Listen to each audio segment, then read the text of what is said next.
Thank you so much for coming tonight, and I am the chairperson for the Society for Cooperative Housing New Zealand Incorporated. It's quite a mouthful, so we just say Scoop. So when I'm talking about Scoop, that's what I'm talking about.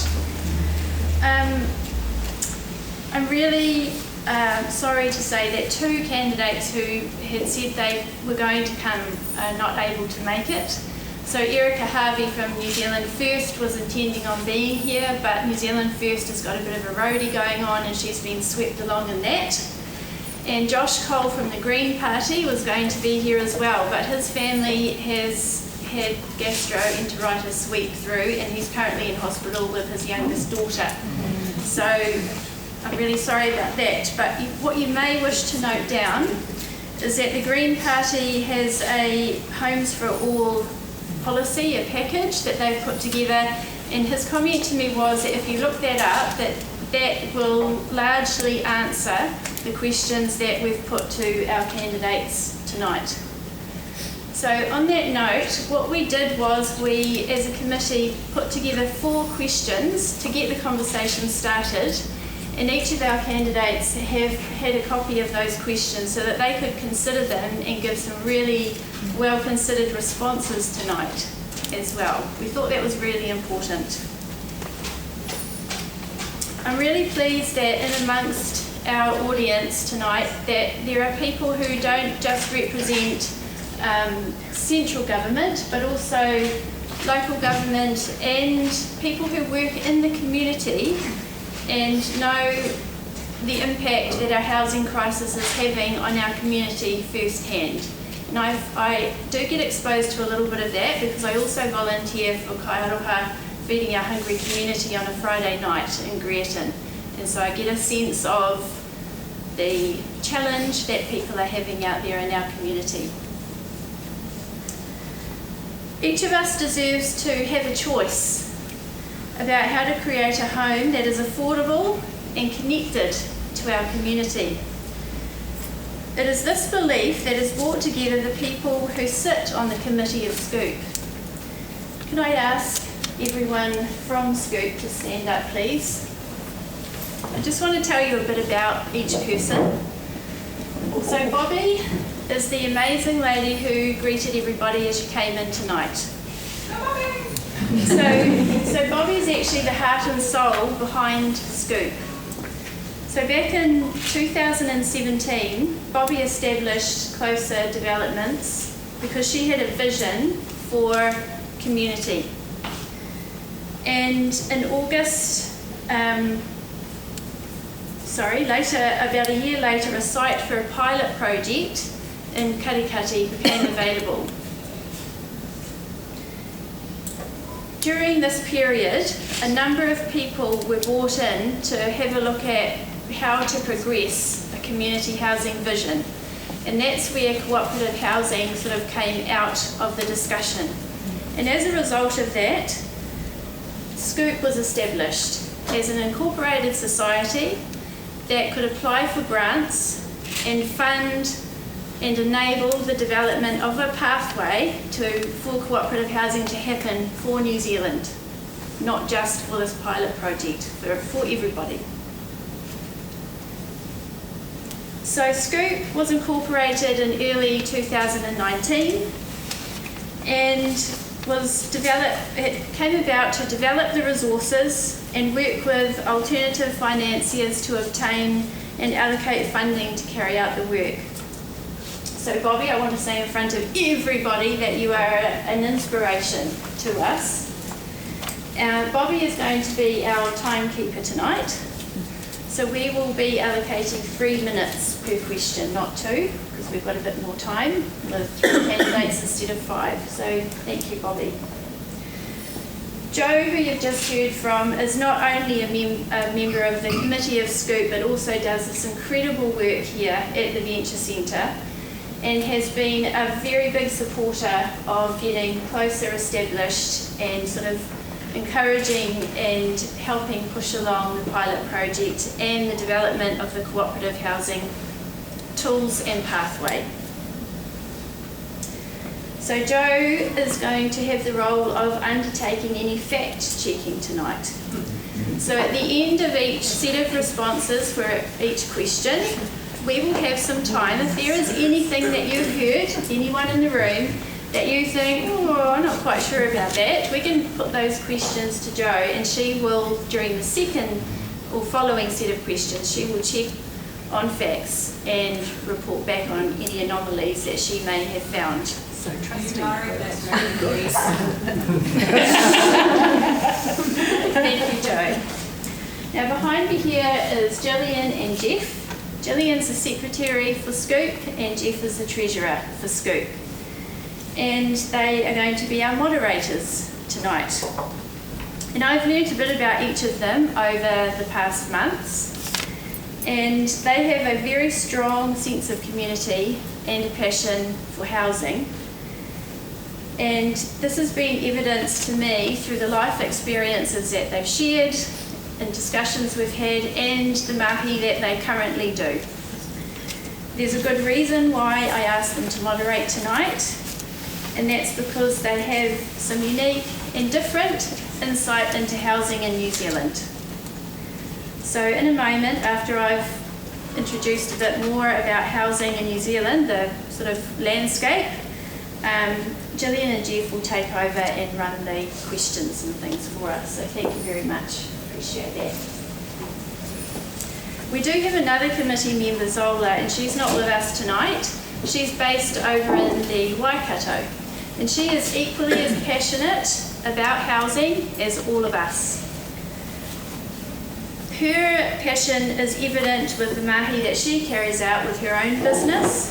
She's brought to New Zealand a wealth of overseas experience with alternative housing developments and shines a light on what alternatives and possibilities there are for us in New Zealand, and to educate people about those as well.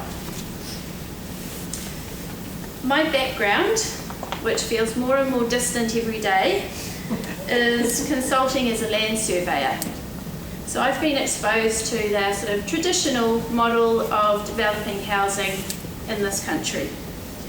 For the last 18 years I've been located here in Tauranga, Moana, and I've seen a lot of change, as we all have, I'm sure. If you've spent even 5 years in Tauranga, you would have seen a huge amount of change. I no longer practice as a land surveyor. I decided to set up a business of my own last year, and I'm pouring my energy and passion for community into endeavours such as being involved with Scoop, where I see there's a difference being made around that theme of community. A little bit about me, which leads on to a bit of the passion that we all have. My own early years were very traumatic. My father was an alcoholic and he was violent.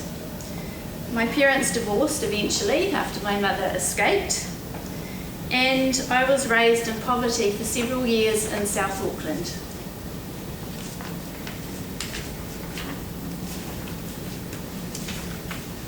So I've experienced life lived on the knife's edge. I know the difference a day can make. These early life experiences for me led me to seek out community and create it where I saw it was needed.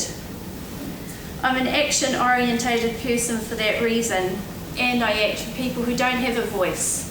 And one of the things I've done in recent years is set up a diploma in surveying at Te Oho Mai. I set it up, I started delivering it, and I left it to someone else to carry on because I burnt out, as you do in tertiary education in the polytech sector.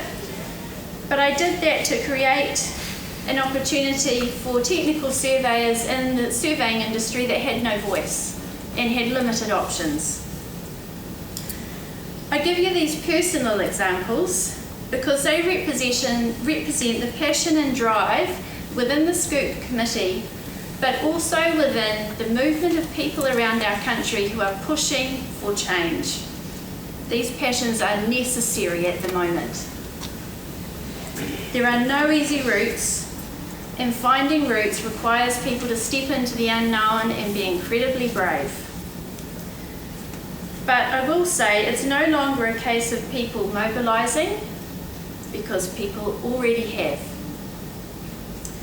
Despite an apparent lack of support for alternative community-focused housing, there are examples across New Zealand where people have mobilised and sought out solutions for themselves. I'm going to give you a few examples, and there, honestly, I could read pages of examples.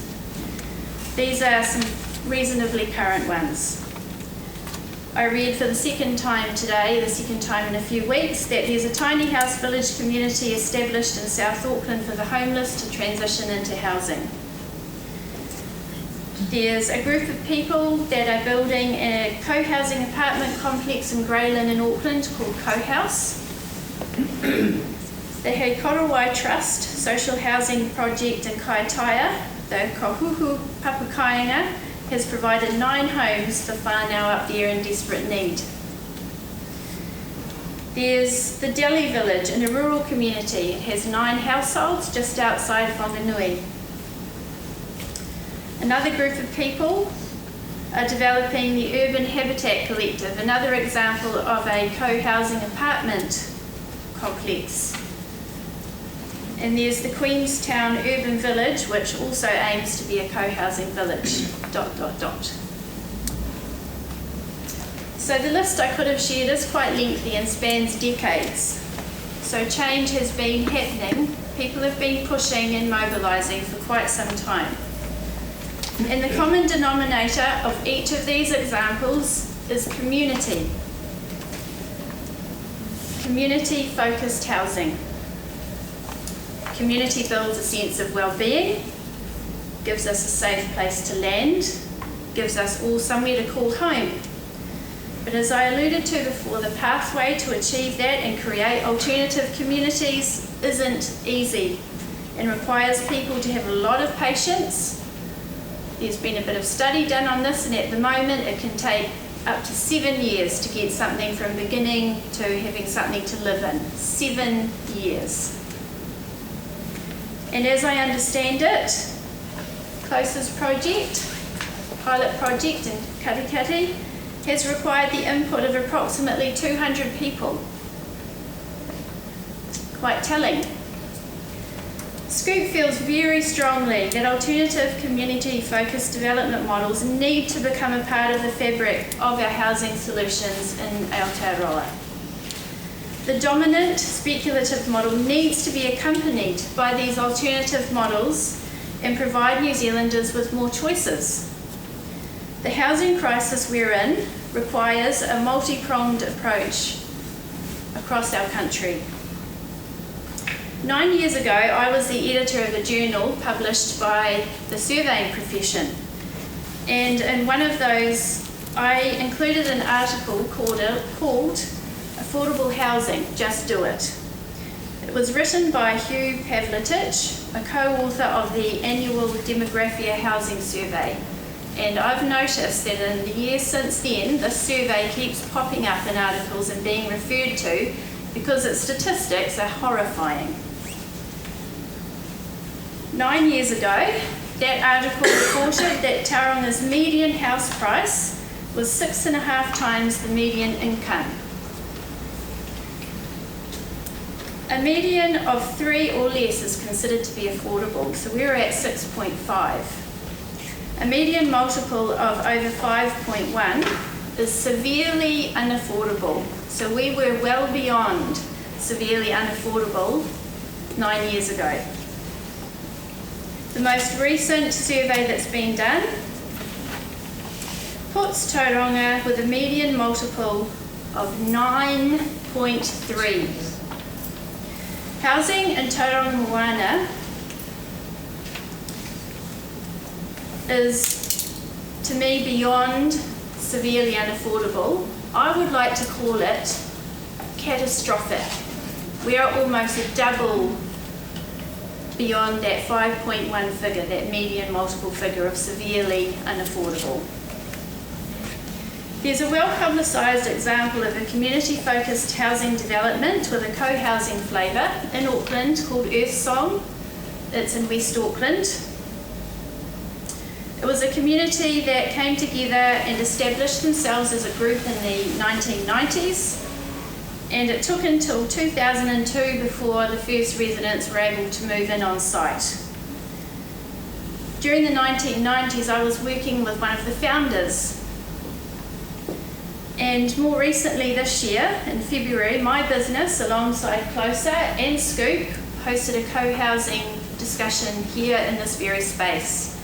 And we heard from Robin Ellison, who was the first person to kind of bring that founding group together. And she shared about how on earth they did what they did. Several things became apparent to me in February. The ability for the project, along with so many others that I shared and that are on that big long list, have had to manipulate current land ownership models to accommodate what they wanted physically and in terms of how they wanted to own it and share it together. Our existing land ownership models and our tenure system, of which I'm well versed as a land surveyor, severely dilute out-of-the-box thinking and financing. Another interesting thing I noted, because density is a very big topic for us with housing in Tauranga, Robin showed us a really interesting slide which showed a bird's eye view of Earth Song, which sits alongside a cul-de-sac which sits over a very similar sized area of land.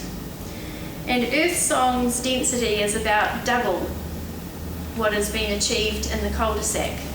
In the cul-de-sac density, I think those sites were around about 500 square metres each. But when you look at pictures of Earth Song, you don't see people that feel like they're all crammed up together.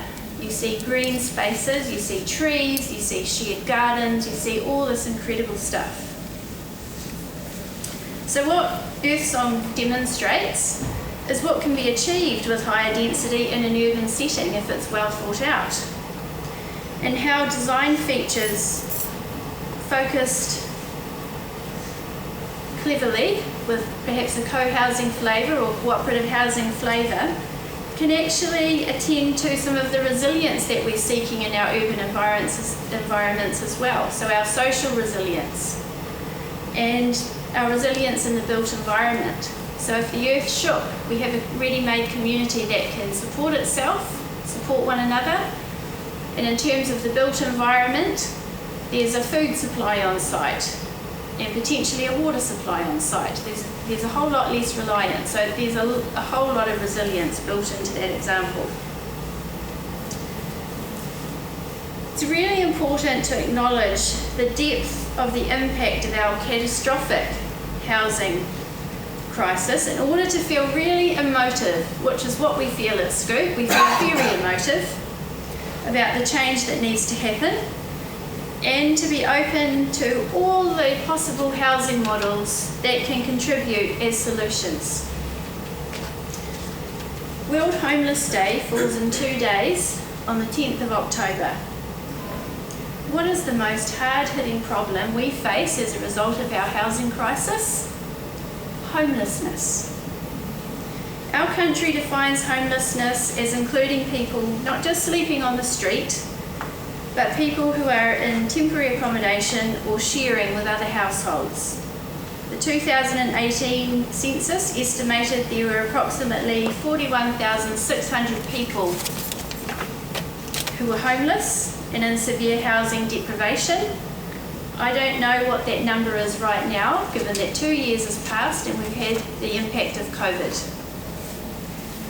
The government has a homelessness plan which identifies the driving forces that led to this homelessness issue, including housing shortages, a lack of rental properties in public housing, rising rents and unaffordable housing, income inadequacy and high costs of living. You start to think about that multiple median, how did we get to 9.3? Because of these things. Community-focused development models that can be enabled in our country include co-housing. Some of the developments I told you about have got co-housing. Earth Song is co-housing. There's also community land trusts and there's cooperatives. But what exactly is a cooperative? A housing cooperative is where a group of residents jointly own a property, whether land only, land and buildings, or buildings only. And these are well established across the world. And a cooperative is an entity that's created by its members for their own benefit and to steward the resources the land provides. Our neighbours in Australia, I took these figures from Think Closer's website, very interesting. Our neighbours in Australia have 5,429 housing cooperatives already. There's over 1 million members. Roughly 4% of their population is in cooperative housing. Around 5% of dwellings in Switzerland are held cooperatively, and about 1% of housing in America is cooperative. Cooperative housing is one of the viable solutions for our housing crisis. Enabling the creation of a pathway for us to do that in New Zealand is the impetus of Scoop. We've left some sheets on your seat tonight where you can contact us if you'd like to become a member, support us, and follow along with our mahi, because it's starting to get quite interesting. So now that your appetite for community-focused development has been ignited, and I hope you're feeling very emotive, let's now move on to hearing from our candidates and then having some questions from you. So please, if you have a pen and a piece of paper, please jot down some questions. We will have some time at the end. So thank you. I'll pass you over to Gillian and Jeff. Kia ora. Thanks, Nick.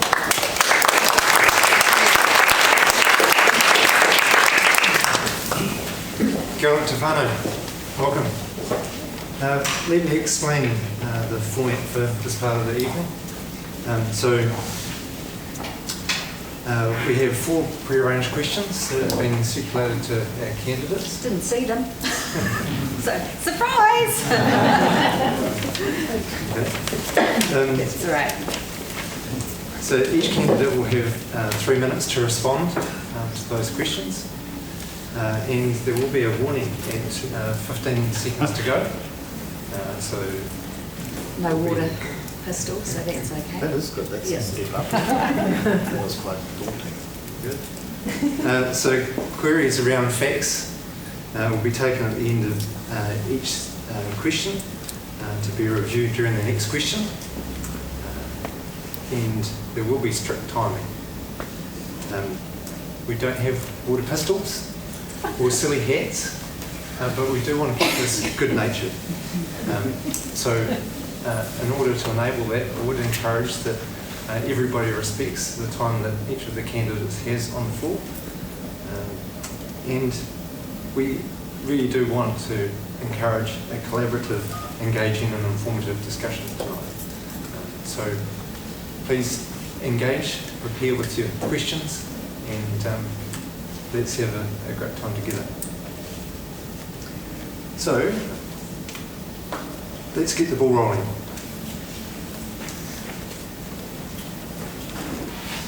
Question number 1. What do you see as the key drivers to housing unaffordability, and what do you realistically propose to fix this? Time frame.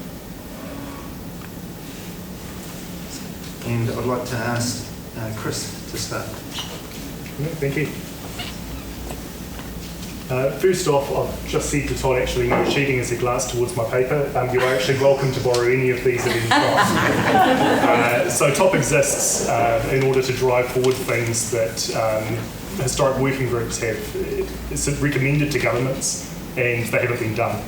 So we believe all New Zealanders should have the opportunity to thrive, and we're following the evidence in order to promote that goal. So you can actually help yourself at any time. To answer the question, there were 15,000 people on the Housing New Zealand wait list in December 2019. This is not a COVID issue. This is a New Zealand in the 21st century issue. It's been 27% house price growth in 3 years. while wages went up less than a quarter of that. So there are some pretty clear drivers that are feeding into why we've got a housing affordability problem. When house price goes up, we celebrate it as a country. This is the front page of the newspaper, right? We think that housing is making us rich, but when we sell a house, we buy again in the same market. So by far the majority of New Zealanders, it's increasing our balance on paper, but in reality, the only way we can cash out is if someone from overseas comes and buys it, and that's not okay. On census night 2018, there were 190,000 empty homes, because if you're an investment company, you can borrow a bunch of money, put 20% down, you can go and buy a house, you can leave it empty for 5 years. At the end of that 5 years, you can sell it and go home tax-free. So when we talk about these people on the housing wait list, we've actually got, and some of those people, of course they're on holiday, but 190,000 empty homes on census night, 17% of Papamoa Beach empty on census night. That suggests that we've not just got a building problem, we have a broken system problem. Tax Working Group, commissioned by one of my colleagues' parties here, 2018, suggested that most investments have an effective tax rate of 50%. So if you put money into the stock market, into bonds, into a bank account, you get interest back or dividends back. The effective tax rate that you're paying on that income is around 50% if you're a high tier investor, and these are the ones that drive the market. If they put that same money into property, leave it for 5 years, 2 years, if National returns to power, tax-free. 10% effective tax rate if it goes into property. Of course we've got a 27% rise in 3 years. And we're leaving our people behind. And these guys know this, but the parties are not supporting that change. So we propose to flatten the tax system to reward productive investment, things that drive New Zealand's economy forward. Sorry to take your thunder, Todd. The economy does matter. We do need to get money into actually productive things, not just buying and selling houses from each other.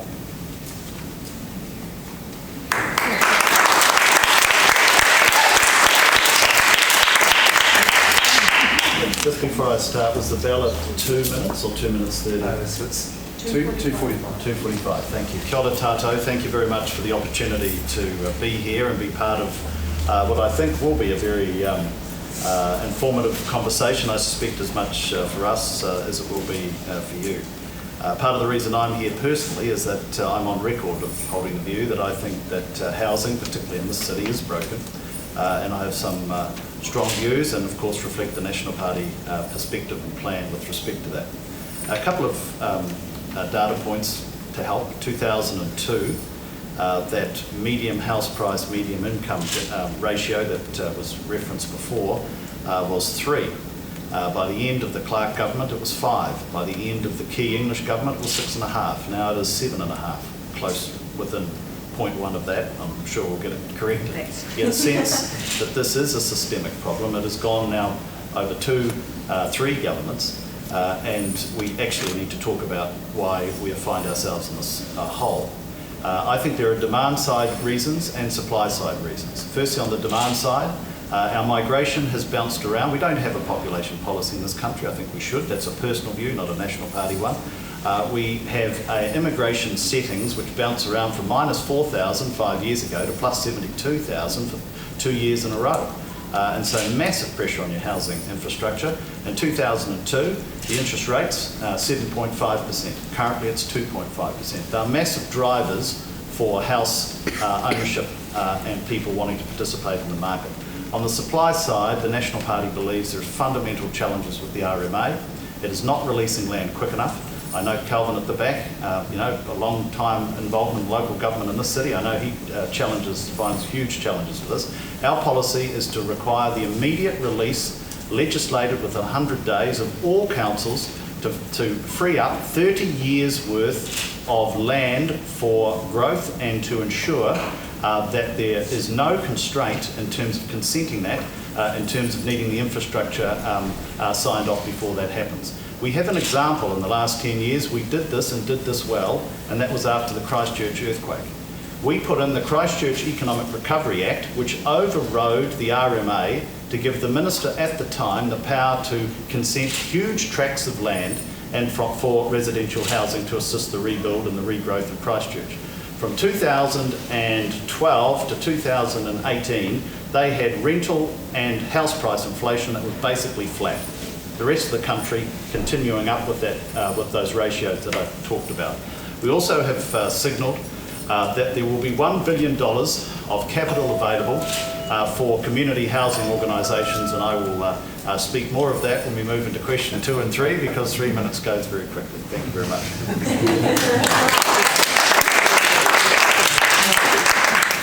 So, ngā mihi nui kia koutou tēnei te mihi o people. I'm Angie Warren-Clark. I'm representing the Labour Party Bay of Plenty list seat. First and foremost, I want to just tell you one thing. The reason I came to Parliament in 2017 was essentially because as the manager of Tauranga Women's Refuge, I felt morally corrupt with having to throw women and children out onto the streets in order to get them high enough up on the list to get into work and income, to get them on the list, to get them a hotel for a week at a time.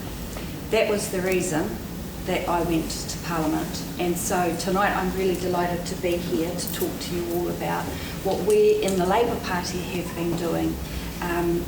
But I want to acknowledge also the story that Deb gave us earlier. That was a brave thing to do, to talk to us about her upbringing and her childhood. So thank you for that, Deb.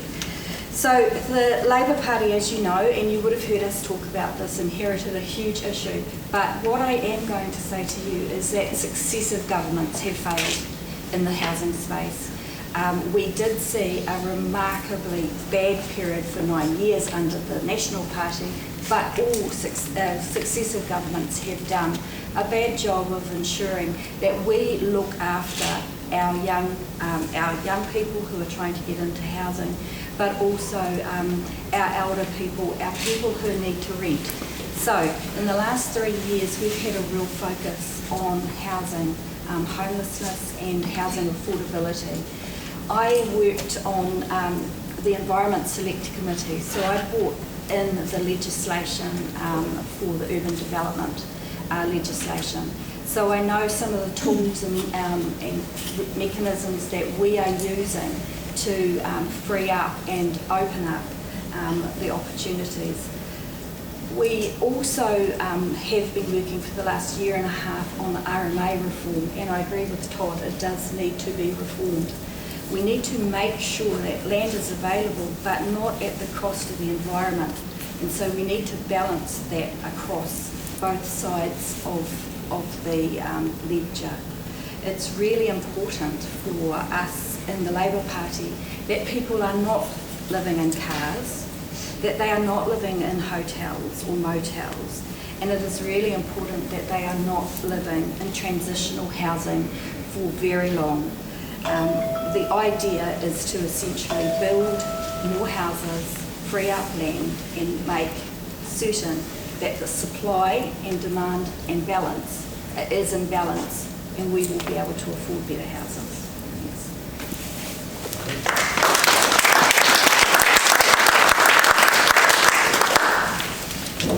Thank you all. And Angie, I want to apologise. You didn't have questions. Yeah. Look, it's I've got them now. Clear that we didn't need to put you on the stool to keep you on your toes. No. Just a brief pause. I'll take any queries on fact-checking from the floor, but only queries on fact-checking that you might have. Just the homelessness numbers. You talked about 15,000, and I think Deb talked about a larger figure. I think there's been some change in the way the information's been collated between previous administrations, so I'd just like to know what the facts are on that, between the sort of official figures that were, the official figures that are now, and what the differences are. So, because government's quite good at concealing the true depth of the problem. So, and actually, I'd like to know whether the figures we've got now are even realistic. So I think as well, one of the things around that is that you're right, the different counting. we will come back to that. One was also the housing wait list. I just want the fact checking. Yeah. So we'll not get into a discussion right now about that, but let's plug that into the fact checking, and we'll come back to that. So thank you for raising it. I think it's a very good point, and important to have some clarity around that for tonight. We will come back to that. Okay, so let's move on to the next question, and just for clarity, Todd, I'll let you hang on to that. Oh, okay. But Todd, if you'd like to start this next round, but we'll let Gillian read the questions for us, and I'll take it from there. How do you think we can provide more housing, living choices in par with other international cities? For example, lifelong rental, co-housing and cooperative housing. And do you think the government should play a major role Thank you. in enabling these Sorry, options? my apologies. So I had to turn the page, sorry. I was waiting. Thank you. Another great question. Certainly from our perspective, community housing providers are a critical part of the housing solution story. And we have signalled that we have $1 billion of capital grants for those housing providers. Now, I'm very pleased with that policy because in talking with Tauranga Community Housing Trust over the last 6 years, I've had the privilege of being your local MP for Bay of Plenty. One of the great challenges for them, it was the fact that previous national government had actually stopped after a period of time the grant scheme, capital grant scheme that enabled them to build some of the local housing stock here. So we're signalling that we are putting it back on the table, and I think that's a good thing. In terms of the government's role to support other types of housing provision, my number one view of that is ensuring that the land is available, that it is consented efficiently. And then I think the people in this room are more adept at being able to say what are the other constraints from a systems perspective, from a regulatory perspective, that stops people today from participating in home ownership in a way that is different from the traditional model. For those who want to participate in cooperative housing, what is the regulatory constraints beyond the ones that we know around land availability, consenting timeframes, banks' willingness to lend to those sorts of models? If it is the latter, is that because the banks simply see that as a greater risk? Why is that? If it is a greater risk, what then is the justification, if there is, for the taxpayer to step in and to pick up that risk where other, private, landholders have a different risk profile? So I think these are all issues that should be discussed. One of the great frustrations that I have in this discussion is that whenever we get to talk about community housing, our parties, particularly these two here, tend to just throw stones at each other. The facts are pretty explicit, and again we can check this. On MSD's own website, in 2017 there were 66, roughly, thousand public houses, social houses, a mix of Housing New Zealand, community housing providers. Now there are 69. Credit to the government. We would argue most of that pipeline of growth had already been signalled. But we needed 72 back then. The projection was 72, and I think based on where our population is, we probably need 75. So at least, let alone if you're dealing with the numbers that Marcus has talked about in terms of what potentially could be in terms of homeless out there. We've got a massive way to go here, and it can't just be the state that are building these things. It has to be communities, and it has to be other providers as well. Thank you.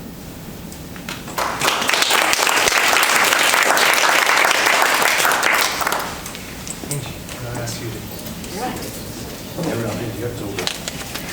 Okay, so I actually, and we do this all the time, Todd and I, we actually sit here and agree with each other most of the time. Sometimes. So one of the things that I talked about was changing the legislation, the urban development legislation, to support and enable growth in communities. Another piece of legislation that I worked on in the community and voluntary sector was the Tenancies Act, which made it more fairer for our long-term tenants to live with a little bit more dignity and respect in their rental properties. And part of that was around the fact that the balance between landlords and tenants had been thrown off, and they'd been made quite unfair at times in regards to putting up rent, throwing people out with 90 days, no cause notice, things like that. So we made some changes to that legislation to support and help people who need to live long-term in tenancies. One of the other things that we're looking at is papakainga land. So as you would know, that is communally owned land by Māori, and ensuring that we have papakainga, or the ability for houses to be built on Māori land. What we know is the bank settings are wrong or different where land is leased, where land is actually communally owned. That makes it very difficult for many people who have land, but it isn't theirs in a single title, to be able to access borrowing from banks, etc. So you will find that in co-op situations as well. So it is not just a setting change that needs to occur at a government level or a legislative or an RMA change. It actually we need to look at our entire economic system and how we focus on how we get our money, how we actually purchase, and how we continue to develop our land as well. So one of the things, for example, my mother-in-law lives in a property which is leased. So she lives in a freedom village. She sold her freehold home, went into a freedom village, community amenities, lots of green space, a real viable option for a woman in her later years of life. And so those are some of the opportunities, but of course developers were doing that as opposed to individuals or groups of collective people. So I think we have lots more talking to do in this space, but one of the things that I can say is we want some solutions to the housing crisis we're in.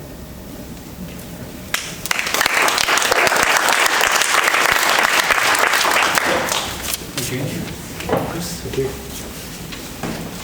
So the long-term fix, as I kind of mentioned earlier, is holding the market flat, returning homes to people, not a driver for investment to make people rich. That's the long-term fix. Today we need a short-term fix. We've got a problem. In the meantime, we need denser housing. Calvin, the question of where do we build? What can we open up here? Auckland's just used up 30% of its agricultural land to put housing on in the last few years. You can fact check that if you'd like. And do we want to do the same here? Do we want to suck up the last pieces we have to build 400 square metre sections to put our people onto? Or do we want to invite the council, motivate the council to make land available in the central city? We talk about cities around the world in this question. That's what cities around the world do. They don't go sideways forever. I know you live in Tauranga, you'd be driving through the traffic. You know we can't go further that way. Offices in Papamoa, you'd be driving through the traffic the other way. There isn't land. If we open up land out at Te Tumu, it's just going to make that worse. So if we put land in the central city, top proposers returning the GST on new builds to the council so they can actually fund getting decent stormwater, freshwater. Thank you, got one. I'll move on. Onto the community housing.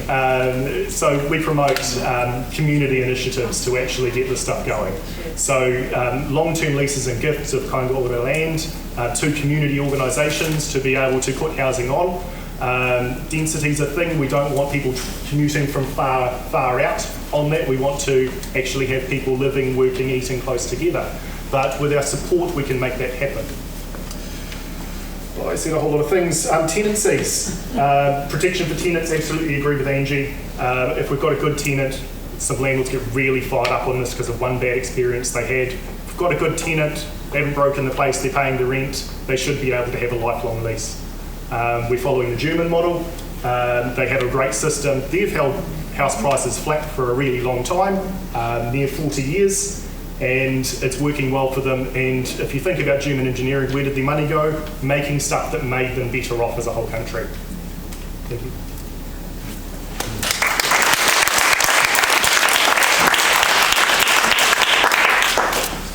let's just pause for a moment again. Any further fact checking from that round? From the floor? Yeah? Angie said that they work well together. Can I get that fact check? We just don't tell anybody. Yeah. Usually not publicly. It's not publicly. Okay. Oh, there's no facts to share. Let's have a look at the next question.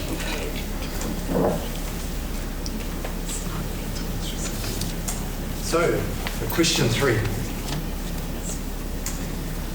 What will you do to enable the intermediate market who are fully capable of servicing a reasonable mortgage, most do, except it isn't theirs, but are unable to save for a deposit given the ongoing and increasing housing stress? Angie, could you go first? So essentially, I'm a perfect example of that. As a young woman, I borrowed the equity from my mum for the deposit. We could easily service the deposit, paying that back to her, and paying our mortgage. We couldn't save enough to get the deposit together because of the expenses. So it's a really good question. So thank you for that. There are all sorts of ways that we are working with community to unlock opportunities to get finances. So I'm going to read here this because I have to get the name right, otherwise you'll fact check me and you'll be like, that doesn't exist. So support for first home buyers with the first home grants, loans and KiwiBuild. Now, you'll all go, KiwiBuild, oh, it was a big failure. Well, there's about 900 houses on the go at the moment. We've already built 600 and something. See, I'm not getting too locked in there as well, which is much more than the 1,500 houses net deficit that we were left with from the National Party when we came in on social housing.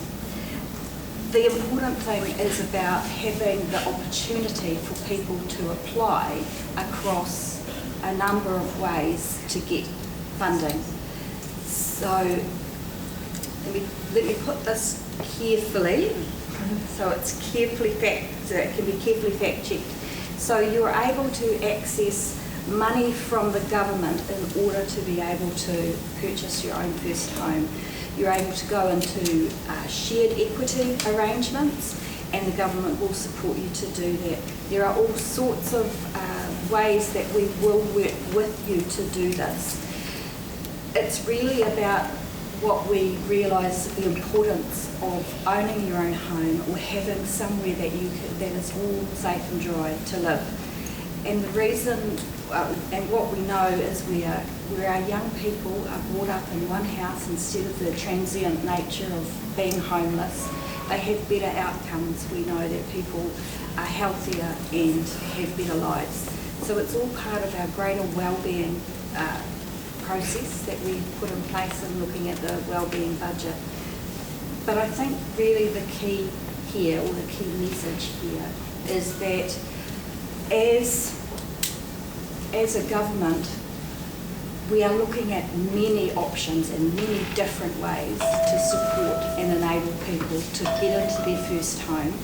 And that is because we recognise how unaffordable it currently is. So what I suggest and recommend you do is go to labour.org.nz for the 17 pages of facts that I have. Thank you.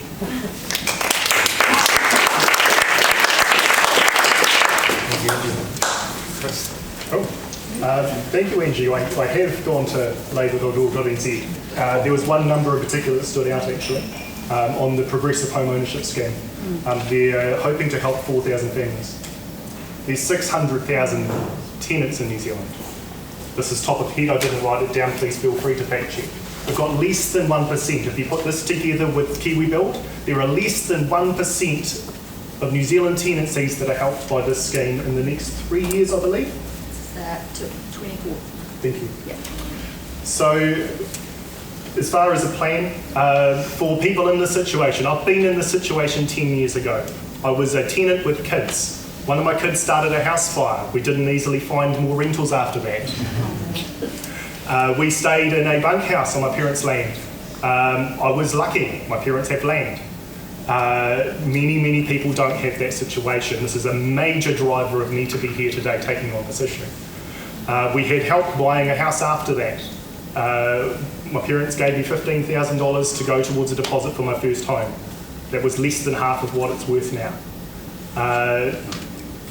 I made more money that first year owning a house than I did working a well-paying job, working hard as a salesperson. And salespeople earn a decent wage. I was doing reasonably well at the time, and my house was earning more than I was. What TOP will do about it? We'll remove tax from KiwiSaver. Property owners are enjoying no tax on their house. Why should people trying to catch that first run of the ladder be paying tax on their deposit while they're waiting to get there? That was announced today, so you may not have seen that.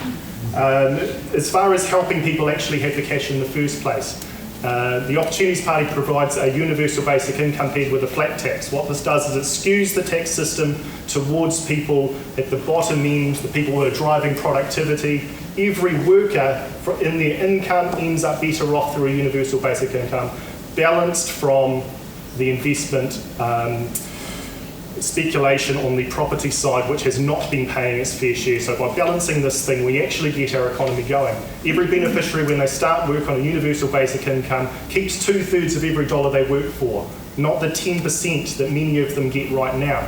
When you start working, your benefit goes down. That's how it works. So why would people take more hours? Why would people go out and work in a pack house and then have a stand down at the end of it while they're basically earning the same thing, or less if they've got childcare, less if they're driving a car, less if they have to just eat more food because they're actually working hard today and they need the energy to go out and do that. I got distracted from the list. There's something else, I'll cover it next round.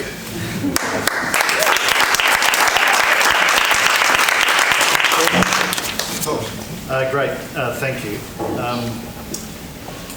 Look, I think we're just mucking around at the edges here. We had a welcome home first home package. These guys kept it going, we'll keep it going. Rent to buy, we've announced that we're doing a rent to buy scheme. They have announced it's their progressive home ownership scheme. Angie talked about $400 million they've put aside for it. They haven't spent hardly anything yet. It's the next 3 years where it's apparently going to be spent. We'll do that.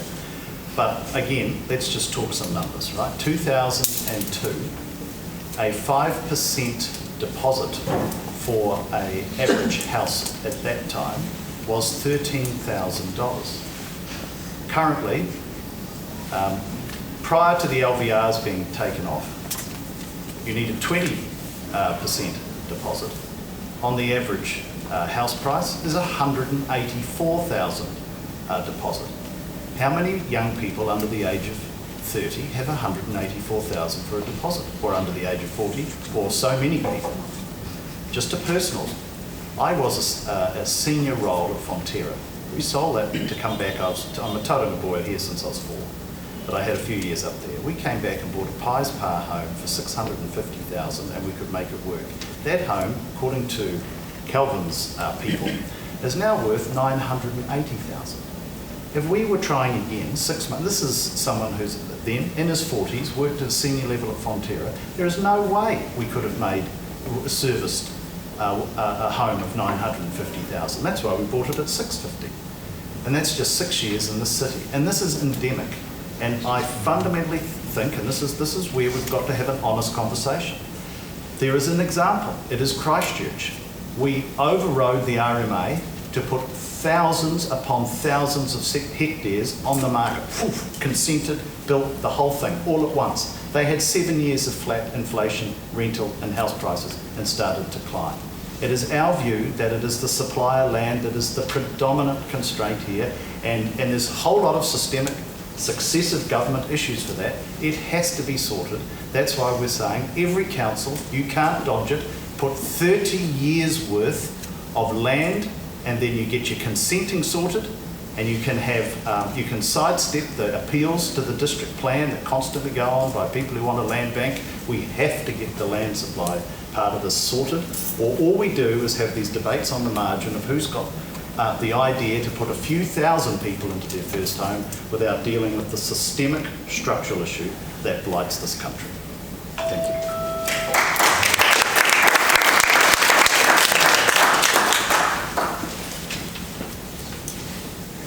Thank you all.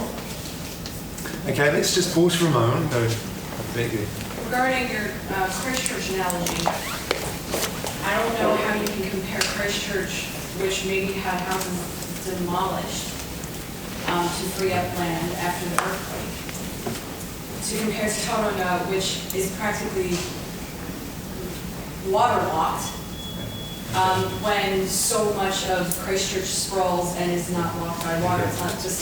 So is there a fact there that you wanted to get checked, or is it, have you got a question? The fact is, I don't see how, I guess I'm just asking Mr. Muller, So- how do you equate that here?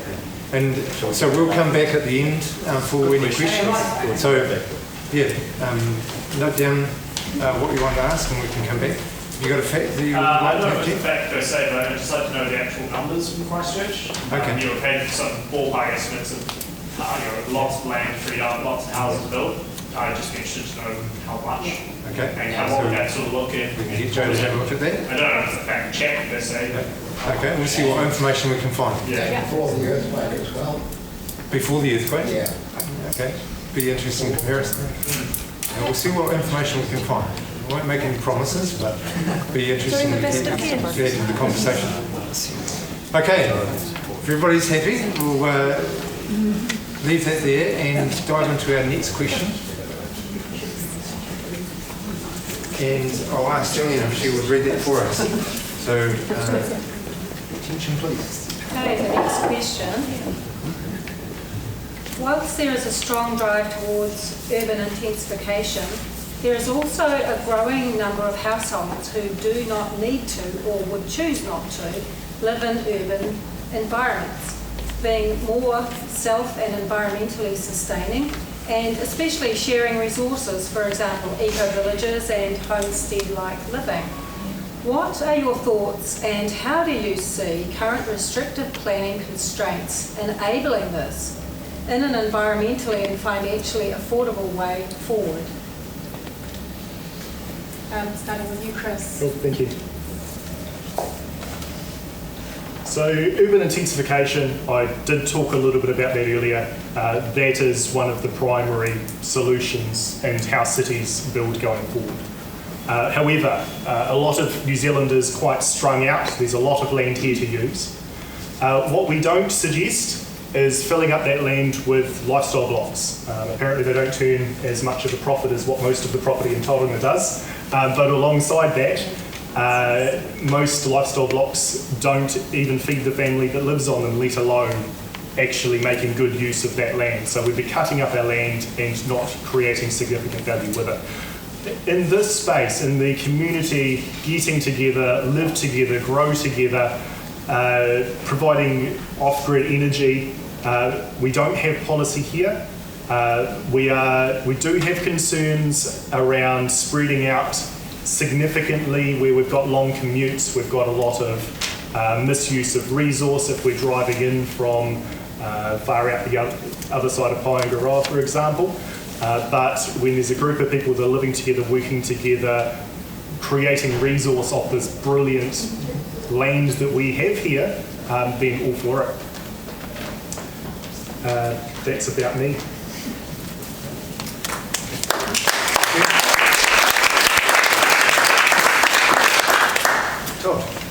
Firstly, on intensification, I think it would be great if the city embraced it. The population has certainly resisted it to date aggressively. Certainly has in Auckland when they've tried to do it. The reactions in local communities when they seek to intensify is severe, and local politicians like their job, so they do what most politicians do. Faced with that reaction, is back down. So, you know, I think personally, the CBD, and particularly probably through to 5th or 6th Avenue, closer to the harbour, is right to be able to go 10, 12, 15, 20, 25 stories. Why is it that, look at people react, it's great. Why is it that Mount Maunganui, why is it there that we had, in the 90s, we had apartments being built, up reasonably high, and then they all stopped, right? Because local iwi, local landowners now don't want that to happen. That's part of the challenge. You would have thought that strip, indeed the strip all the way through my electorate in Papamau, there are parts of that that is ripe for intensification going very high, a la surface paradise, but we have no appetite for it. And ultimately, you're going to need to develop it to fund it, and the people around the community prepared to support it. In terms of the other housing models, philosophically, we are very open to other models being tried. The question is the extent to which government needs to step in to help facilitate it. I think the question for me is, what are the current regulatory constraints, as I've touched before in a previous answer, that stops that happening? I think the bank funding is probably going to be an issue when you've got shared ownership, although again there's people in this room who know far more than me around how you can navigate that and how other countries and jurisdictions have navigated it. But from my perspective, that should be enabled, particularly if you're off the grid. But that is ultimately a local council conversation, as these tend to be, is how do you facilitate land to be consented for people to run a particular housing model which sees them not have a demand on the underground infrastructure that most people in urban communities want and pay for. How do you then rate for that? What does that look like? And are you prepared to accept that sort of living in your semi-rural environment? Ultimately, I think you can make it work if you've got a community that is willing to support it, be it intensification or be it other different ways of living and coexisting that are comfortable for those who are choosing that and those who live around them.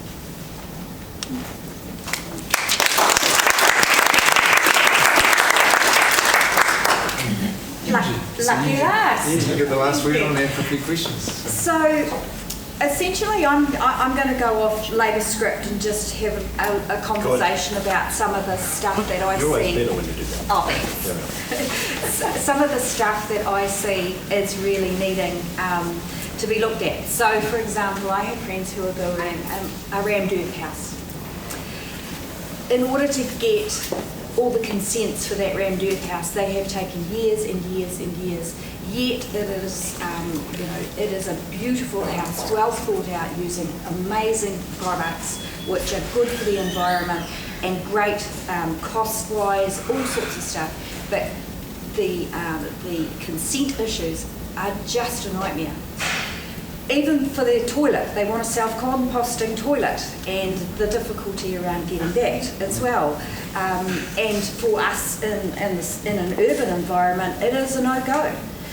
So one of the things that we have done is try to take away some of those small consenting issues. So for example, water tanks in urban environments. So we removed the consent that needs to happen for having a small, I think it's under 200 to 25,000 litres water tank. That means that people in urban environments can actually manage their own water as opposed to having to rely on water in other places. So there are all sorts of alternatives out there, and I guess what I'm saying to you is, as a member of the Labour Party who sits in a caucus talking on a daily basis with the Minister of Housing and the Minister of Social Housing, that there are the opportunities for the community to talk to us in government about what is happening, and for us to have those collaborative conversations about what needs to change. So some of it's regulatory, some of it is essentially just some common sense approach to things, which is we need to make sure that we're not transgressing against tangata whenua. We need to make sure that when we are looking at creating livable communities, that our environment is taken care of and that we create a livable community, not purely and simply a community that is going to stuff a whole pile of people in a house or houses. So I guess for me, you can go and you can look at all of the multiplicity of things that we're doing in the housing space, which includes making things cheaper, to buy, and looking at the cost of building, looking at the cost of consents, looking at the AFTI plan here in Tauranga about where we're going to be going down the spine of. You can look at all of those things, but I guess my message here today is to say to you, we are prepared to listen, and we need to be getting around the table all together and solving this together, because collectively that's going to get the answer. Thank you.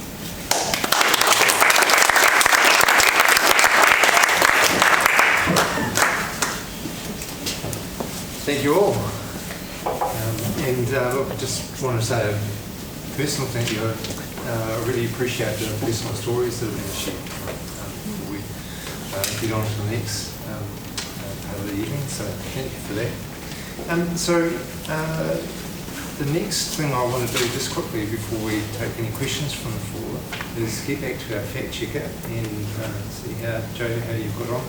I'm still looking. Right, okay. For Christchurch number. Right, so we'll give you a little bit more time. And so while you do that, let's take some questions from the floor. So I trust you've been able to jot some down as we've been hearing from our candidates tonight. And who would like to go first? Right, in the white. Hi, thank you for coming today. And I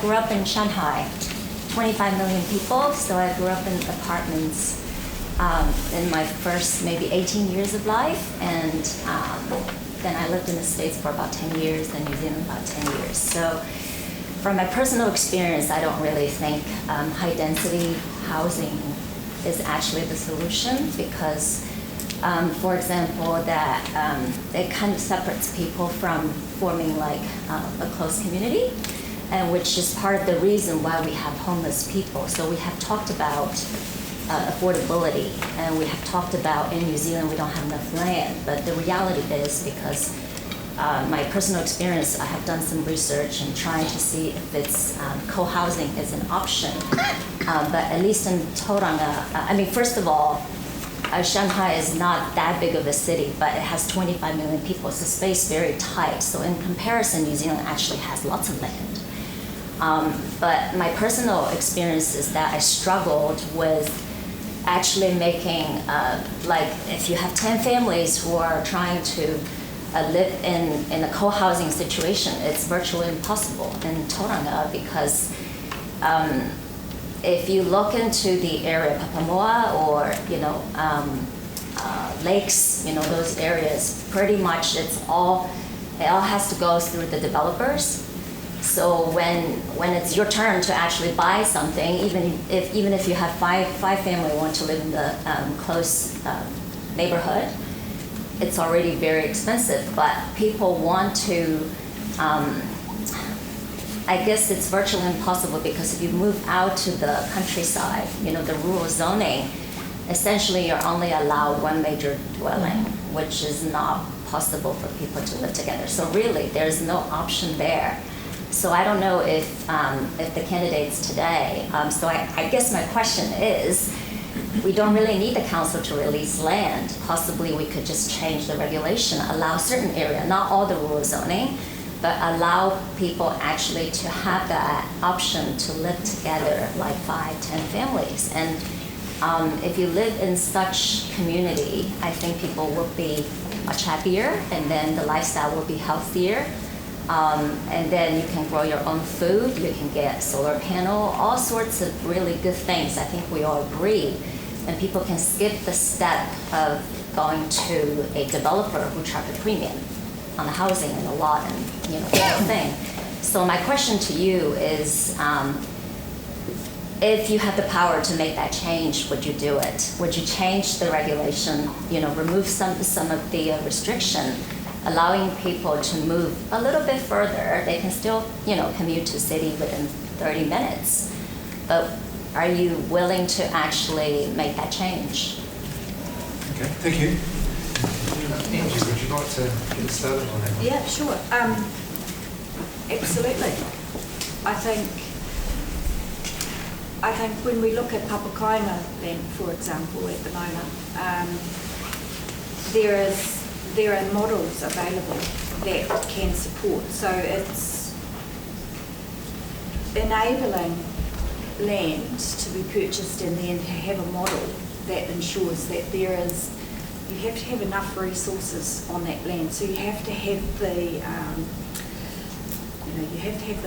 the power, you have to have the water, you have to have the sewage, you have to have all of those things. But if they can be met and we can do no harm to that land, then absolutely we could change the regulations. But we have to make sure that we're taking care of the earth as much as we're taking care of people in that space. Todd. I have a question back, and some of you might think that I should know it, but I don't know it, so I'll be honest with you. What is stopping the Western Bay District Council today designating the land that it has power over to do exactly that? Is there anything that central government is saying that you can't do it? Because local, in my understanding, local government decides how to consent land, what packages, whether Te Puna is a green belt and Omakurawa is an urban development zone, which is what it is. That's local government. They have huge power to decide what to designate certain tracts of land and then how services are to be provided if they're moving from rural general to rural lifestyle, how many people can live on the lifestyle block. And my understanding is, there are high-level national policy statements around environmental outcomes and those sorts of things that come from central government, but the actual how to do it is absolutely in the power and purview of the local community. Except for the urban development special. Except for the urban development, you're quite right, where we, both of us actually, we called it something else, they've come and carried it on, have tried to give more powers to council to get more urban land consented and houses built faster. But you're talking particularly in the context of rural. And so that's my question to you. My reading of it is they're not constrained, apart from perhaps a lack of imagination, perhaps the fact that they haven't done it this way before, and they're not sure how you actually connect multiple ownerships to the services if it's not Māori held land. That would be my observation. Thanks for that, Todd. Look, I don't want to leave that hanging, but I would like to come back to that shortly. So, Chris, can we have your answer and then we can... You want to hear what he wants to say? Keep the discussion See if I'm going. completely... I've got a few points. Can I use some of the time I gave you back? So same rules apply, so 3 minutes for response. Cool, thank you. First off, this is the second debate that these two have been invited to. The first I've been on the stage at, I was greeting at the last. There is one more. What community do we have here in the Bay of Plenty? Up in the Coromandel, they've got 15 debates or thereabouts right across the peninsula where people are living together, meeting together. So I wouldn't argue that our 500 square metre blocks that we've put all the way out that way have been bringing people together over their fence. I wouldn't argue that that's the thing. When you talk about urban development being ugly, of course it is when you've got 25 million people together in a very, very small space. We're talking about intensification in a thoughtful way, and this is the big difference with what's been done historically and in these highly dense environments where they're pushing a whole lot together in a very small space.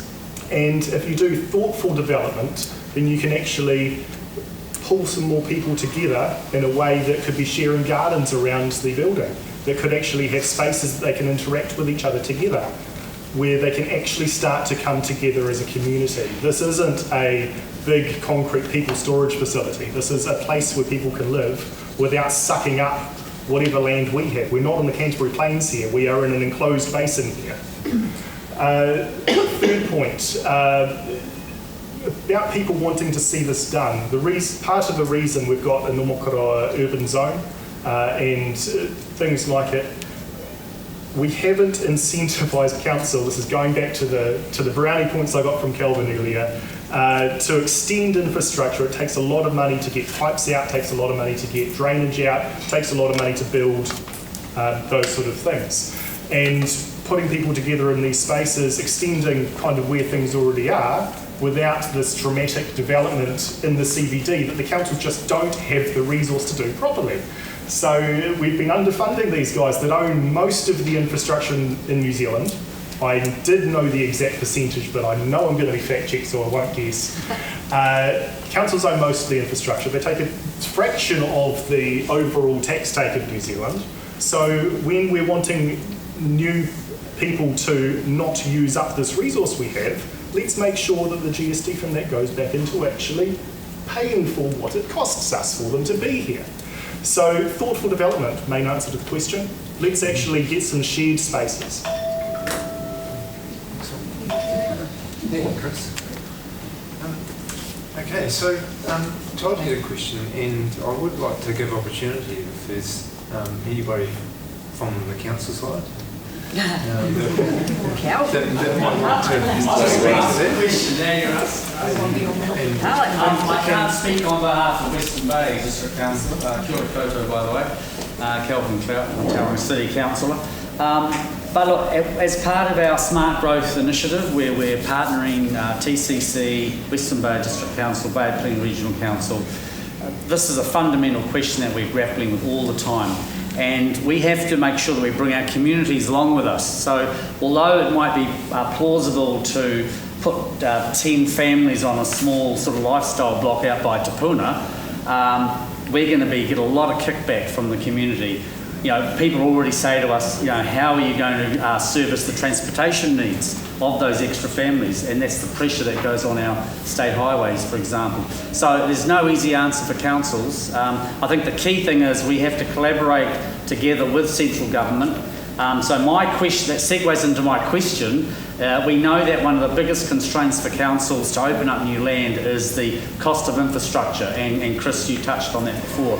So my question is, to what extent can central government partner with us, particularly in the funding realm, to open up new areas and to fund that infrastructure, which is hugely expensive, and councils' balance sheets are already maxed out, especially in the growth cities.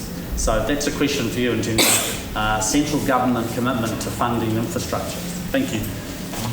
Thanks, Kelvin. Appreciate that. So there's a question there. Todd, would you like to? Great question. And you have to partner with a signal that we will. And of course, you know, my strong view that if you are required to actually, and then given the power by virtue of that legislative requirement to free up 30 years of growth, then firstly you'll have the land. Then if we take off the table the capacity for these constant consenting delay tactics that are played by many, and essentially give you a bit more power to you know, say goodbye to those. And then of course partner in terms of some infrastructure spend, I think that works well. I mean, of course our philosophy is that we don't want the central government to end up shouldering what is and has been for many generations a local government purview. Then you use rates for other things. I mean, your fundamental job, as we see it as central government, is to provide the infrastructure, underground and above ground infrastructure for communities to live, work and play. That's what local government's there for. Central government, regardless of the political flavour that's in at the time, is the health and education, you know, those other provisions. So, you know, ultimately it's your accountability, but I have sympathy with the view that over decades we have asked more of local government and then not given you the effective power to do it. You've got to make sure then you've got the governments to be able to deliver on that power. But that's a whole other conversation. I can say that jokingly with government, and I go back a fair way. So I'll probably stop there. Yep, that's great. Thanks, Todd. Andrew.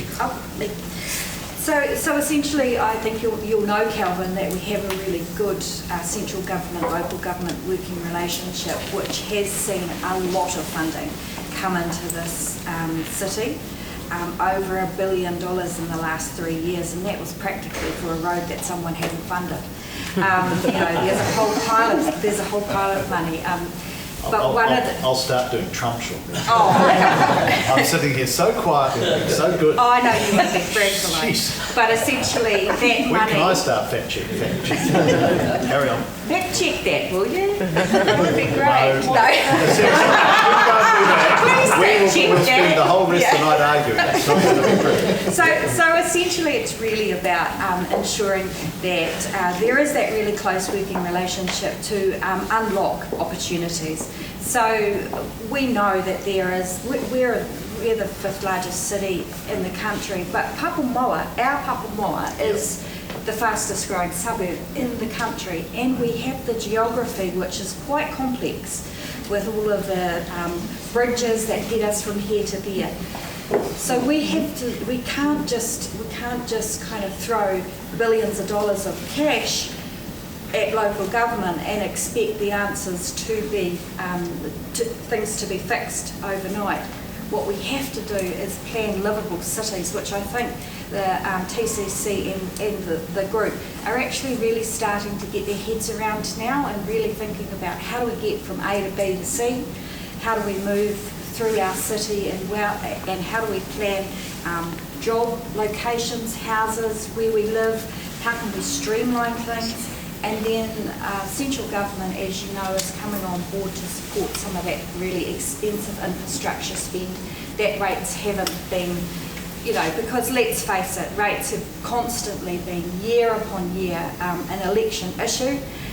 Rates have been artificially kept low, yet our house prices have massively increased, and the difficulty there is that the infrastructure funding, for example water, infrastructure and sewerage infrastructure has not been kept pace with. And so, yeah, sure, partnering with local government is really important, but we also need to put some of that responsibility back on each and every one of us ratepayers in this community to pay our fair share of what it's actually going to cost to live in this city. Thanks, Ian. Clap! Damn you! Clap! Oh, you did. Chris. Just a quick question. Will we have closing statements at the end? Well, there's not a plan to do that. I'll build it into a last question. And I think that actually my sense is that there's probably a few questions queued up and that we're probably not going to have time to get through them all. So if we could have your answer on this question and then let's refront. I'm really glad I answered this question for you already, so I get to play with something that I really wanted to share tonight. And we've just brought up the bloody road. I can say that's what it's called. And Omokoroa, and what's been going on there as a political football that got thrown around between governments. Now, a few years ago, NZTA was put together out of a couple of other agencies. The way that runs is they get given a GPS government policy statement every 3 years. They get given the things to focus on. Here's your pot of money. Here are the things that you need to prioritise. And you spend that pot of money to get those things done in the best way that you can. Now, I became very familiar with the last ones. There's a new one in draft. But the basic gist of those priorities is keep the economy going, make sure things can get to and from ports and businesses and things like that. Protect our environment, don't cost us too much money. And there is one more, which Safety. is, thank you, the most important one, first one. So NZTA gets a big pot of money and said, hey guys, we need you to run our road and rail for us, and here is the finance you have to do so. Achieve these goals with this pot to the best of your ability. What we don't do is say, hey NZTA, we promised to dig under the Auckland Harbour, so you're going to have to go and do that instead of something that has a solid business case already, not one that was already done a few years ago and was shown to be unproductive. We don't say NZTA, hey, can you dig a double lane tunnel through to the Wellington Airport, 2 lanes to the plains, which has already been shown to have at less than 1 payback on investment. So you could take the pile of money that goes towards double laning that road, burn it, and you'll be better off than building the road. That's me.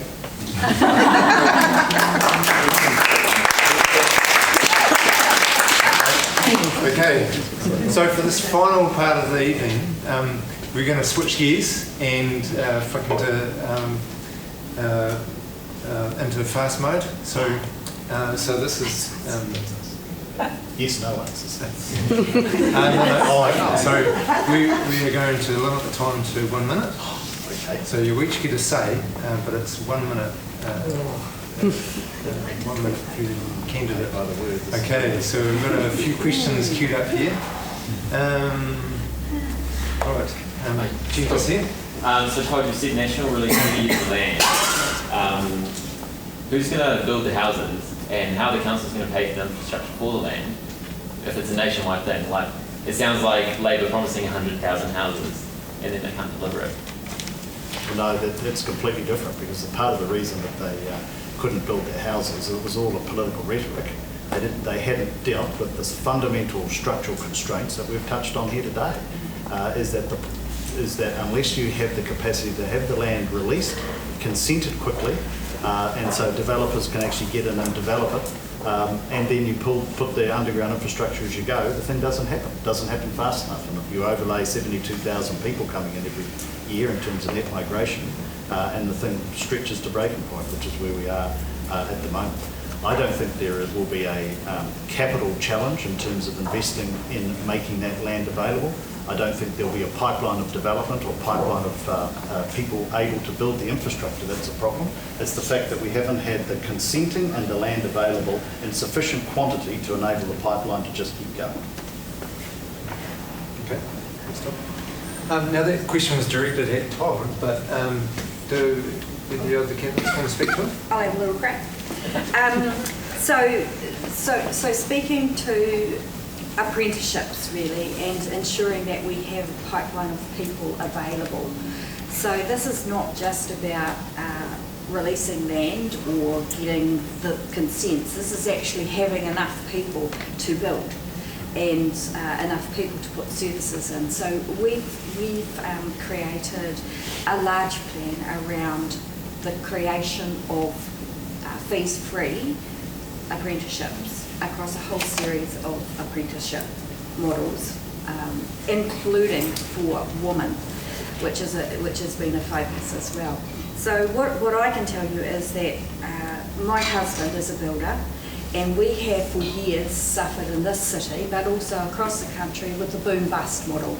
So land gets unlocked, and it's crazy. People are just buying and selling, and it's going fast, and it gets really fast. People build, and then there's no land, and then there's no. Then is that 15 seconds? Yeah. Then there's no land. So actually, we need to do what our government is doing, and that is spatial planning on a large scale to ensure that we have these plans in place and the people to do it. Thanks, Andrew. Yes. Did you want to respond? Money.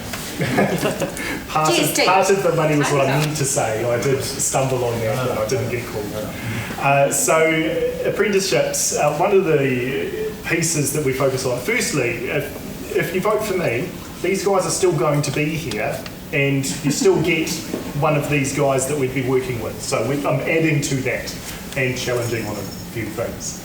But the main piece with apprenticeships is with a universal basic income, we take the pressure away from employers, because apprentices take a little while to start actually paying themselves off, right? So rather than keeping up, increasing the minimum wage, which has been a good thing for our people that needed it, we're actually flipping the system and saying, let's focus on a living income rather than a living wage. Can we make sure that our economy is growing, that people have what they need to live? UBI gives everyone a living wage, a living income, as soon as we put it in. Thanks, Chris.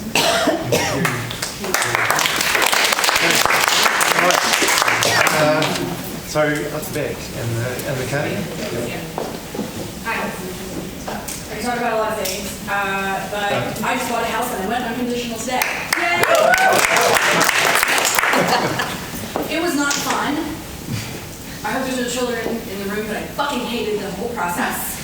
Excuse my French, or American. And pretty much, I talk about a lot of problems, but one thing that disgusted me, and I feel like government needs to fix, whoever that is next, is the auction process.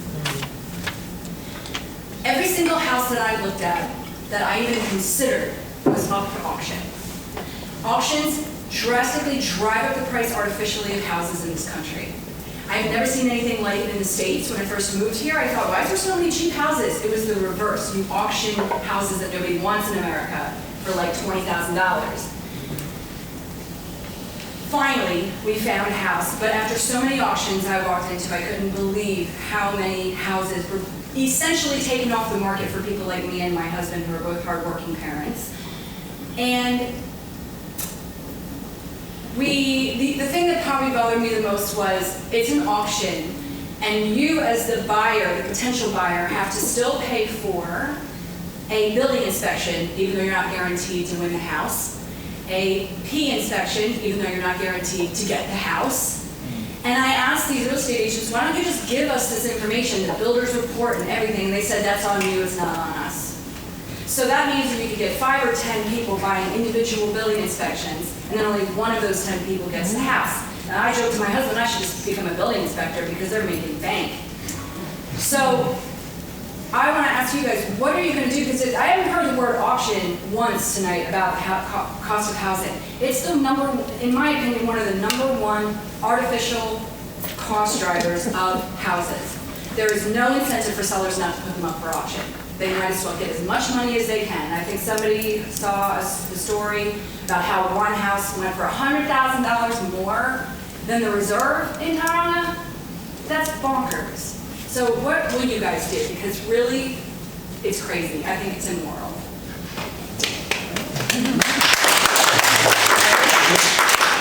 Yes, please. Yep. Okay, well, essentially, a person who owns a property gets to decide how they sell. And as a consequence, one of the things that I've done when I've purchased houses is I refuse to use the auction process. So I take my own personal power and I refuse to take the auction process.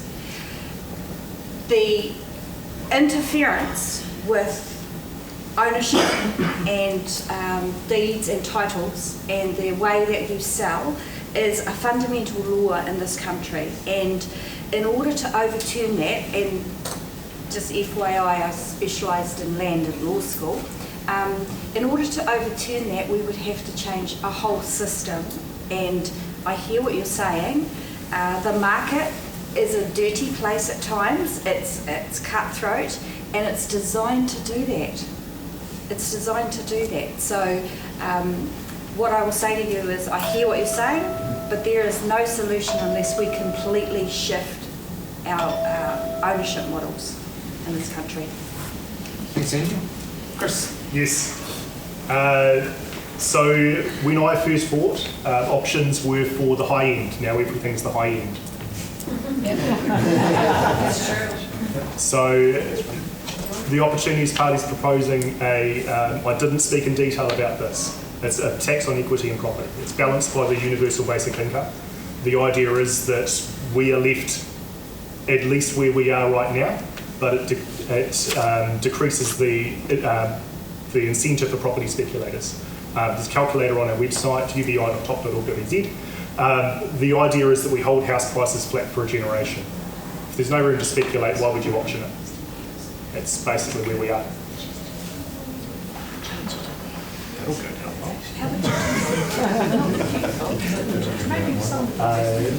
So would you like more time on detail? No, that's fine. No, that's fine. Thanks, Chris.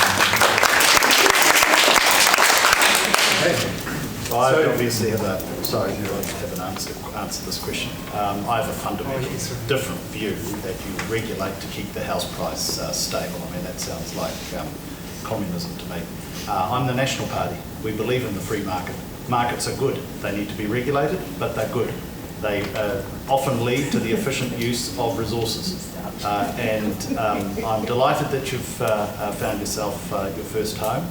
And congratulations for that, but I echo Angie's point. And actually, over time, and I know it seems a little bit bizarre in this conversation at this point in time, but over time, over the last 10 years in this city, and I've lived here for 40 of them, 45 of them, is that we've actually had a buyer's market many times.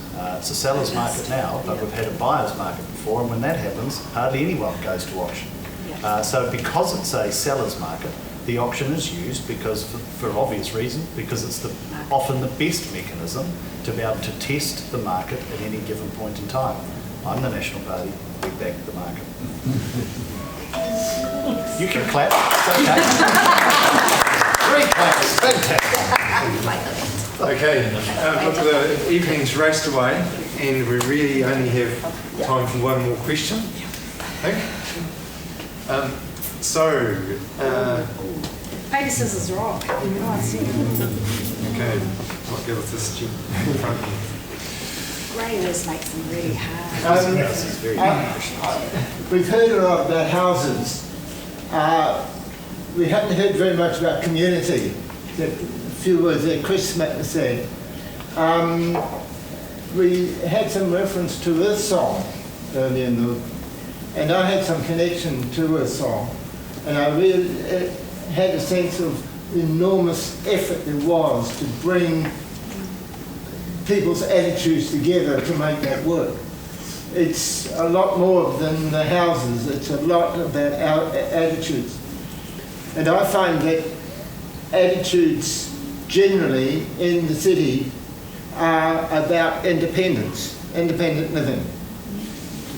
Association with the people you want to associate, and the easy travel so you can go all over the city to do your sports or your culture or your religion or whatever. Your neighbours are of very minor significance. That is a culture that does not generate community very well at all. Now there'll be exceptions, and you mentioned a number of exceptions up to Coromandel, but my understanding is that that is the norm in the city. Now, I don't know how you go about changing those attitudes, but I think political leadership is plays a major role in that. And maybe it's local government more than central government. But if you're going to do something on a national level, then national government has a role to play. So I don't know what you've got to say about that. Tom, would you like to kick it off? Okay. I think this is community. This is a city that has, I think, a strong community. I reject fundamentally the view that because Papamoa is spread out to where it currently is in Papamoa East, it hasn't yet fully formed Wairaki Town Centre and hasn't done Tutumu, that it isn't a community. It absolutely is a community. I think it might not necessarily be, in parts, a community that reflects your values, but it is a community. And I think we have to be careful when we have these conversations around ensuring that what we don't end up doing is only seeing our version of what we think is right as a true community, and what other people choose to do is somehow wrong. I think it's fantastic that you have called us here this evening. I think the idea of different ways of living together in modern Aotearoa deserves to be explored.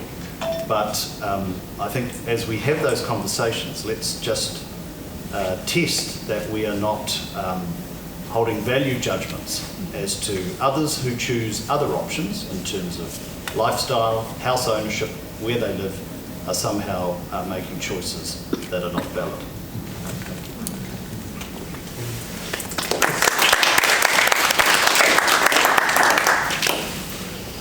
So to just start off, I think there are a number of divides in this country that we have to acknowledge. There's a lot of them and us in this country between different groups.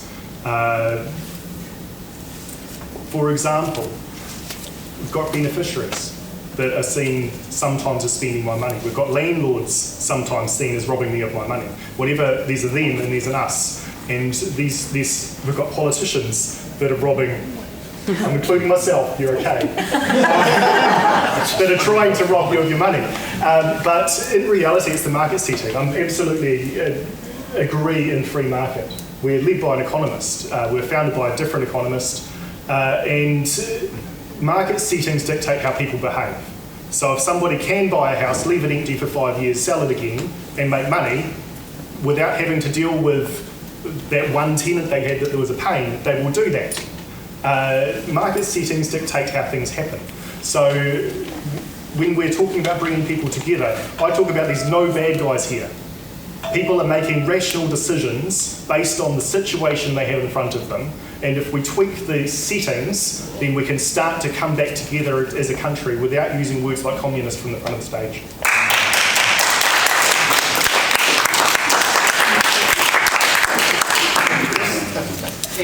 All right. Well, first of all, thank you, Gray. I think it's a really valuable conversation to have about placemaking and community.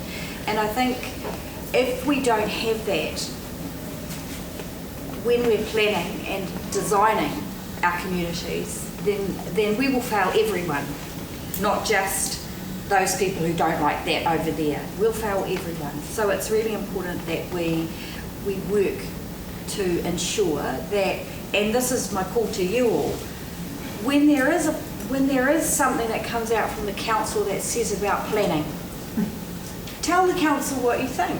When there is something that comes out from our central government, for example, when we've got legislation and we ask, do you like this piece of legislation around urban development? Please tell us what you think so that we can all develop this together.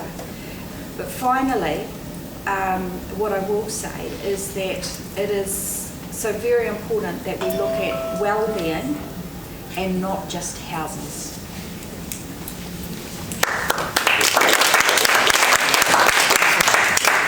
Thank you all for taking those questions, and I think it has been really thought-provoking answers, so appreciate that. That's the end of our question time from the floor, but please, if you do have questions, you haven't missed your opportunity, so we are going to spend some sort of informal time, so you will be able to collar these guys and put your questions to them individually. So, before we do anything else, I want to give the floor back to our fact checker. Yes. To see how you got on. Okay. So the Christchurch question, this is from a report from Statistics New Zealand, trends in housing from the census of population and dwellings, and it's a range, so it's between 1991 and 2013. And it's kind of interesting. Hang on, glasses.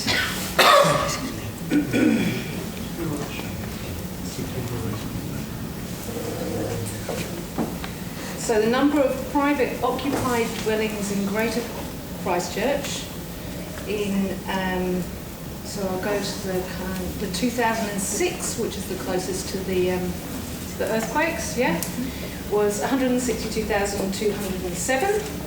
And then in 2013, which is after the earthquakes, number of private occupied dwellings in Greater Christchurch was 164,000. So there's just a 2,000 increase. So they covered the loss and went 2,000 above. But the other interesting ones are the increase in the number of people living in temporary dwellings. So the number of people living in temporary dwellings, which consists of private dwellings in a motor camp, mobile, not in a motor camp, an improvised dwelling or shelter in Greater Christchurch increased by 50% between 2006 and 2013, compared to 24% increase in the Auckland region.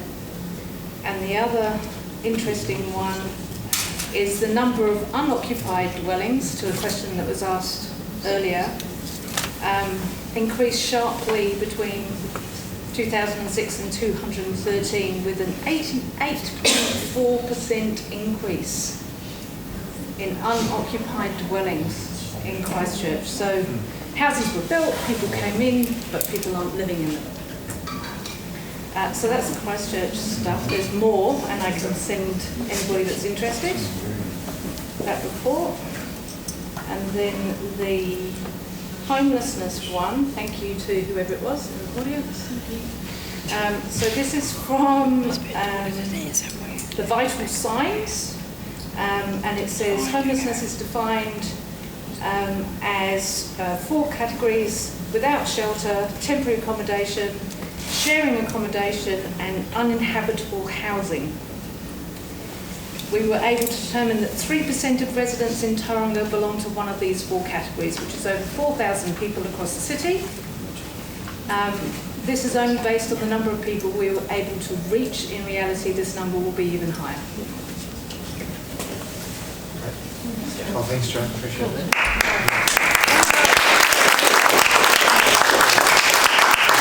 And so good to be able to find so much information on the fly, so I appreciate that. It's really contributing to the conversation.